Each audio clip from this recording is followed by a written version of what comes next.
সাংবাদিক সমাজ নামে একটি সমাজ কাজ করার জন্য বদ্ধপরিকর। আপনারা যারা আমাদের সাংবাদিক ভাইরা আছেন, আপনারা আজকে নিউজ কইরা নোয়াখালী করে ধুয়ে চলে যাবেন, আমরা আপনাদের ছাড়বো না। কারণ আপনাদেরকে সাথে নিয়েই এই সরকারের হাত ধরেই আমরা নোয়াখালী বিভাগ ইনশাআল্লাহ বাস্তবায়ন করে ছাড়বো। আপনাদেরকে আমরা যদি নোয়াখালী বিভাগ হয় আপনাদের প্রতি আমাদের কৃতজ্ঞতা পালন তখন করব। গানে গানে আমরা একটা দাওয়াত আপনাদেরকে দিতে চাই, বাইসা ভাইও আঙ্গবাড়ি নোয়াখালী আড়ি উড়ি চাইও। আঙ্গ নোয়াখালী বিভাগে আপনারা বাস্তবায়নের পরে আপনাদের জন্য বিশাল করে আমরা একটা মেজবানির আয়োজন করে আমাদের নোয়াখালীতে যা আছে আমরা তা দেখাবো। নোয়াখালীতে আছে, আপনারা আমাদেরকে বলেন আমরা হিংসা লালন করি, অহিংস আন্দোলনের পুরোদা আমাদের সেই গান্ধীজি নোয়াখালীতে এসে আশ্রম করেছেন, যে দেখবেন সে আশ্রম অক্ষয় হয়ে আছে। আপনারা দেখবেন একটু মনশান্তির জন্য যাবেন নিঝুম দ্বীপে, নিঝুম ভাবে চিন্তাশীলতার সহিত উপন্যাস লিখতে পারবেন নিঝুম দ্বীপে ঘুরে ঘুরে, সেই নিঝুম দ্বীপ নিয়ে দেখাবো। আপনারা যদি মনে করেন বিজ্ঞান শিল্প বাণিজ্যে নোয়াখালী পিছিয়ে, তা নেই।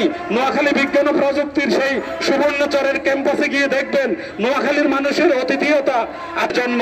আপনারা যে দেখবেন আজকে চৌরাস্তা, সমনি চৌরাস্তা গিয়ে দেখবেন সেই বীরশ্রেষ্ঠ রুহুল আমিন চত্বর।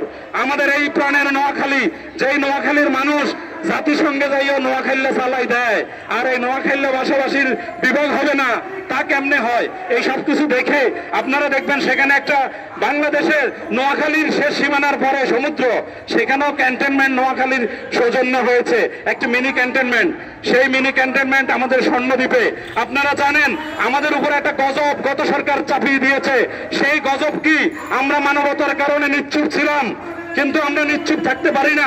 আমাদের উপরে গজব চাপিয়ে দিয়েছে রোহিঙ্গা। এই রোহিঙ্গা গজব ইনশাআল্লাহ আমাদের উপরে যেই সরকার চাপিয়েছে জুলুম করে, সেই রোহিঙ্গারা মেহমান নোয়াখালীতে আছে, কিন্তু উনি আর বাংলাদেশে থাকতে পারে নাই।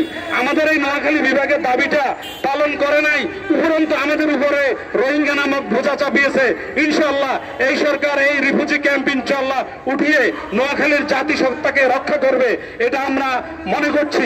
আপনারা চেয়ে চিন্তা করবেন নোয়াখালীর মানুষ কত সহিষ্ণু, যে তারা রোহিঙ্গাদেরকে কখনো আক্রমণ করে নাই। এই রোহিঙ্গারাই এখন নোয়াখালীর এত বেশি ভক্ত যে নোয়াখালীতে এসে আমরা নিরাপদ। তবে আমাদের নোয়াখালীকে আমরা নিরাপদ করে এই রোহিঙ্গা প্রত্যাবর্ষণ আমরা ইনশাআল্লাহ এই সরকারের হাত ধরেই করব। আর নোয়াখালী বিভাগ হবে, এটাই আমি প্রত্যাশা করছি। নোয়াখালী, ফেনী, লক্ষ্মীপুর সহ এই অতদ অঞ্চলে আপনারা জানেন আমাদের একটি দ্বীপ আছে যেটা সারা বাংলাদেশ থেকে বিচ্ছিন্ন, হাতিয়া। এই হাতিয়া জেলা হবে, কারণ হাতিয়া যা ভৌগোলিক সীমানা, এটা একটা জেলায় উন্নতি হতে পারে। আমাদের পাশে আছে সন্দ্বীপ। আপনারা জানেন সন্দ্বীপের অনেক সূর্য সন্তান আমার সাথে সংগতি দিয়েছে যে আমরা নোয়াখালীর সাথে থাকতে চাই, কারণ আমরা সন্দ্বীপে বৈশা হানি কই। আপনারা হানি বুঝবেন, সিটাইঙ্গেরা হানি বুঝতো না। আর পাশে আছে কুমিল্লা, এখানে যাইতে নাকি চোর ডাকাইতের ভয়, আবার কয় এদেরকে নাকি মানুষের বেঈমান কয়। আঙ্গ নোয়াখালীতে মির্জাপুরের জন্ম হয় নাই, আমাদের নোয়াখালীতে জন্ম হয়েছে সকল ইমানদারের। নোয়াখালীর পৃথিবী আরব কয়, এই নোয়াখালীরা সারা পৃথিবীতে নয়, সারা বাংলাদেশের আনাচে কানাচে ধর্মীয় চাষাবাদ করেছে। এই জন্য আমরা আপনাদেরকে আবারও জানাই আসসালামু আলাইকুম। আমরা ধর্মীয় রীতিনীতির প্রচলনের উপদেষ্টা ডক্টর ওয়াহিদুদ্দিন মাহমুদ, বিগত সরকারের তত্ত্বাবধায়ক সরকারের সফল বিতর্কহীন একজন উপদেষ্টা ডক্টর ওয়াহিদুদ্দিন মাহমুদ, যার শিক্ষকতা নিয়ে ঢাকা বিশ্ববিদ্যালয় আজও গর্ব করে যে ঢাকা বিশ্ববিদ্যালয়ে জন্ম হয়েছে, জন্ম দিতে পেরেছে ডক্টর ওয়াহিদুদ্দিন মাহমুদ। উনি যেহেতু পরিকল্পনা কমিশনে আছেন, উনি যেহেতু পরিকল্পনা উপদেষ্টা, ইনশাআল্লাহ ওনার পরিকল্পনার হাত ধরে আগামী দিনে নোয়াখালী বিভাগ হবে। আমি বিশেষ করে এখানে দেখেছি আজকে আমাদের সাথে অনেকে, এক ভাই দুবাই থেকে এসেছেন, আমাদের কাছে এখানে অনেক ছাত্র নেতা এসেছেন, আমাদের কাছে এখানে অনেক যুব নেতা এসেছেন, অনেক মুক্তিযোদ্ধা এসেছেন, অনেক গণমাধ্যম কর্মী এসেছেন।